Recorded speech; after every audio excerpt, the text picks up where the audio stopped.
तो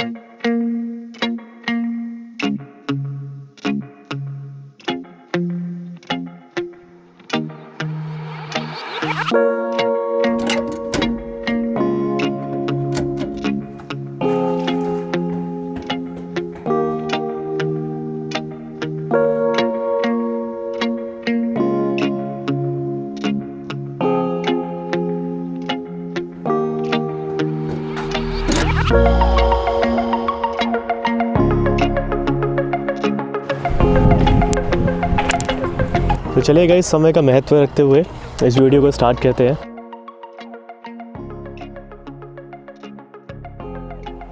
गाइस, अगर बात की जाए जापानीज़ कंपनी के अंदर इंटरव्यू देने की, तो बड़े से बड़े जापानीज़ बोलने वाले धुरेंद्र भी इस जगह पे फेल हो जाते हैं अपनी छोटी छोटी गलतियों की वजह से। एंड वो गलतियाँ वो कर देते हैं जेस्चर्स में या क्वेश्चन को गलत समझने में। तो भाई इंटरव्यू के लिए एक चीज़ तो बेहद ज़रूरी है, वो है रिसर्च एंड प्रिपरेशन। रिसर्च सिर्फ कंपनी के ऊपर नहीं, मतलब कंपनी की भी रिसर्च तो करनी है, बट साथ ही साथ जेस्चर्स की, बेसिक मैनरिज्म, एटिकेट, इन सब के ऊपर भी रिसर्च करनी काफ़ी ज़रूरी है। और क्या क्वेश्चन आप लोगों से पूछे जाएंगे इसके ऊपर भी जितना प्रैक्टिस करके जाओगे आपको उतना ही कॉन्फिडेंट फील होगा इंटरव्यू देने के टाइम। आप लोग ये वीडियो वॉच कर ही रहे हो तो आप लोगों ने एक स्टेप ऑलरेडी इसके टुवर्ड उठा चुके हो। I really appreciate that thing.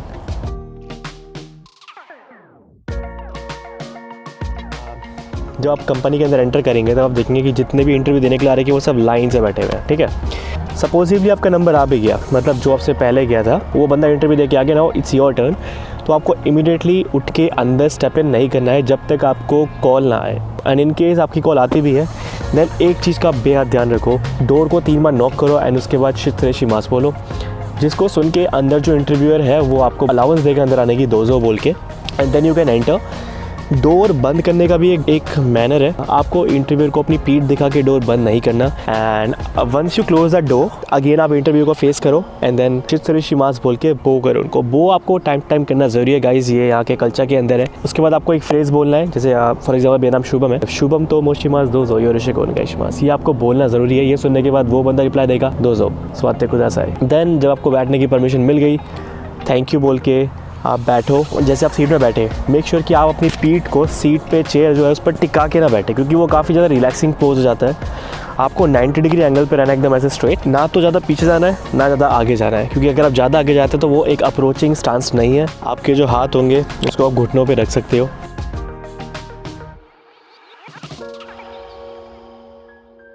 तो गाइस, अब आपका बैठना हो गया है, तो अब आप रेडी हो जाओ बेसिक क्वेश्चंस के लिए।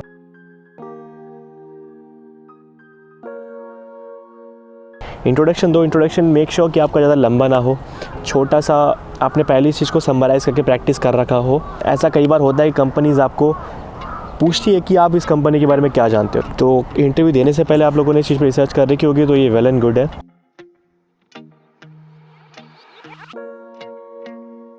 जापान के अंदर कई प्रॉब्लम ये आई है कि कंपनीज़ के अंदर जो फॉरेन स्टाफ्स होते हैं स्पेशली काम करने के लिए जो बाहर देश से आते हैं, वो कई बार वर्कलोड को बर्दाश्त नहीं कर पाते या फिर काम से बोर हो जाते हैं, देन वो छोड़ के अपने देश वापस चले जाते हैं, जिससे कंपनी को काफ़ी पे करना पड़ता है। तो कंपनी इस चीज़ का आंसर निकालने की पूरी कोशिश करती है अपने इंटरव्यू के थ्रू, जिससे उनको पता चल पाए कि हाँ भाई ये बंदा सच में जापान को यहाँ पे टिकने वाला है या फिर ये भी उन्हीं की तरह। जैसे फॉर एग्जांपल अपनी बात करूँ तो मैं बोल सकता हूँ कि भाई मेरी फैमिली, मेरे डैड जो है वो 10 साल से यहाँ पे काम कर रहे हैं, मेरी पूरी की पूरी फैमिली 5 साल से यहाँ पे रह रही है, तो फैमिली के चलते मैं भी यहीं पर रहने वाला हूँ अब। तो ऐसा रिप्लाई, ऐसा आंसर जिसको सुन के उनको लगे कि हाँ भाई ये बंदा जापान में ही सच में रहने वाला है, बार बार नहीं जाएगा।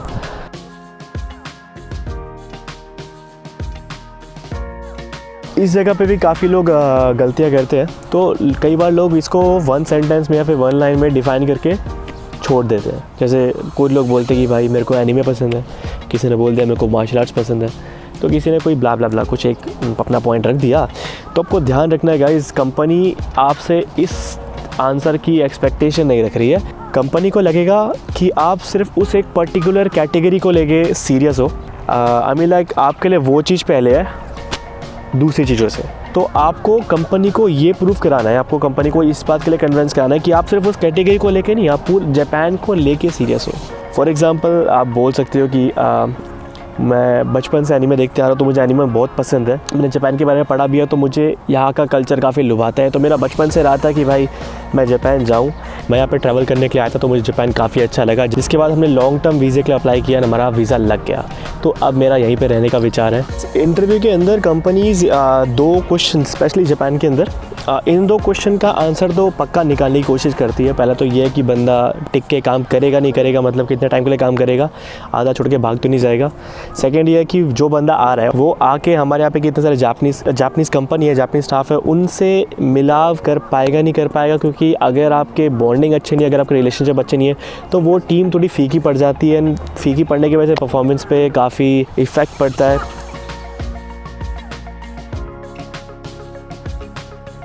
अब कई लोग सोचते हैं कि भाई जापानीज़ कंपनी में जापान के बारे में बोलूँगा तो लोग बोल देते हैं कि ऐसा कुछ भी नहीं है, क्योंकि उन लोगों ने आपसे एक आंसर की एक्सपेक्टेशन रखते हुए क्वेश्चन किया है, तो आपको आंसर देना ही होगा। आप कोई भी क्वेश्चन ऐसे डॉश नहीं कर सकते। अगर आपको नेगेटिव्स नहीं समझ आ रहे तो आप सिंपल बोल दो कि वैसे जापान के अंदर कुछ नहीं है, हाँ बट मैं कभी कभी अपने देश से इतना तो मुझे अपने देश की याद आती है, अपने लोगों की याद आती है, अपने परिवार की याद आती है, और मैं अपना खाना पीना कल्चर थोड़ा बहुत मिस करता हूँ, ये है बस। तो आंसर आपको देना ही देना है। आप कम्युनिकेशन जो है ना, कम्युनिकेशन फ्लो जो है ना, वो बना रहना चाहिए।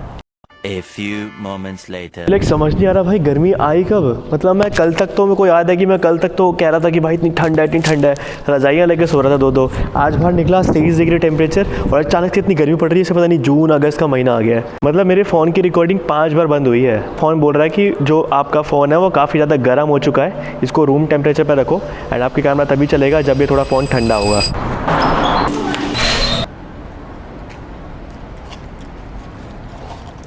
अब भाई मैकडॉनल्ड के अंदर जाने के लिए भी डर लगता है। इसी क्यों तो जहाँ शहर में मैं रह रहा हूँ, यहाँ किसी मैकडॉनल्ड के अंदर से कंप्लेंट आई थी कि वहाँ पे कोरोना पाया गया था, तो बस तब से मैकडॉनल्ड गया नहीं, आज गया हूँ। द लास्ट थिंग जो मैं आपको बताना चाहता हूँ वो ये है कि जब आप लोग रेज्यूमे भरते हैं ना, तो रेज्यूमे के अंदर आपको एक कॉलम मिलेगा जहाँ पर you have to write your previous work experiences, like कौन सी कंपनी के लिए तुमने वर्क किया है, कौन से साल में काम किया है, कौन से साल में छोड़ा है। तो अगर आपने ढेर सारी कंपनियों में काम करके छोड़े हुए हैं और आप उसको लिख रहे हो, तो जब वो उस चीज़ को पढ़ेंगे तो शायद अच्छा इंप्रेशन नहीं पड़ेगा उन पर। तो या तो उस चीज़ को लिखो मत, एंड इन केस अगर आप लिखते भी हो ना, तो एक अच्छा आप पे रीज़न हो कंपनी छोड़ने का। आप बोल सकते हो कि मैंने स्किल्स पे वर्क करके वो स्किल्स सीख लिए थे, एंड मुझे और भी आगे कुछ सीखना था, तो मैंने वो कंपनी छोड़ी। आप ये बोल सकते हैं। कंपनी के बारे में नेगेटिव कुछ मत बोलिएगा। ऐसा भी हो सकता है कि वो कंपनी पे कॉल करे और उस कंपनी से पूछे कि स्टाफ की परफॉर्मेंस कैसी रही, स्टाफ का नेचर कैसा था, बिहेवियर कैसा था। बस मोटा मोटी यही है। एंड पार्ट 2 पे मैं बनाऊंगा। अभी जितना मेरे माइंड में था मेन पॉइंट में आप लोगों से डिस्कस करने से समझा तो बताया। फिलहाल चलता हूँ भाई। हाय गाइस, ओके, अनाउंसमेंट की जब मैं बात कर रहा था तो वो ये है गाइस कि चैनल की ग्रोथ से हम दोनों कंसर्न हैं, मैं और आप। थोड़ा अच्छे से रिसर्च करने के बाद कुछ स्टेप्स मैं अपने चैनल पे इम्प्लीमेंट करूँगा। फॉर एग्जांपल, पहला तो मेरे चैनल का नाम चेंज होगा। सेकंड, थोड़ा कंटेंट के अंदर आपको फ़र्क दिखेगा। वो इसलिए क्या है क्योंकि एक चैनल की डायरेक्शन होनी काफ़ी ज़रूरी है। तो मेरे ख्याल से मुझे ऐसा पर्सनली फील होता है कि मेरा कभी कभी ऑफ बीट चला जाता हूँ। सो उस चीज़ का ख्याल रखते हुए अब चैनल कंटेंट के अंदर भी आपको थोड़ा फ़र्क दिखेगा। कंटेंट में क्या फ़र्क आने वाला है वो आपको पता चल जाएगा। एंड ऑब्वियसली आप लोग की रिक्वेस्ट मुझ पर पड़ी हुई है, जो आपने बोला है कि भाई इस चीज़ का मैं वीडियो बनाओ। तो ऐसा नहीं कि मेरी भी इस पर रिसर्चेस चलते हैं एंड थोड़ा इस पर आइडिया करता हूँ, सोचता हूँ उसके बारे में किस तरह से वीडियो बनाई जाए। थोड़ा बहुत टाइम लगता है, तब तक के लिए वेट कीजिए। थोड़ा टाइम लगेगा बट क्वालिटी कंटेंट लेके आएंगे हम। एंड अभी शॉप पे आ रखा था, घर पे सोयाबीन की बढ़िया बन रही है। पापा ने कहा कि सामान लेके आ जा, तो चलो गाइस मैं चलता हूँ। एंड आप लोग ख्याल रखिए अपना, और मैं आज रात को बड़ी इंजॉय करता हूँ। मिलते हैं अपनी अगली वीडियो पे। Thank you so much.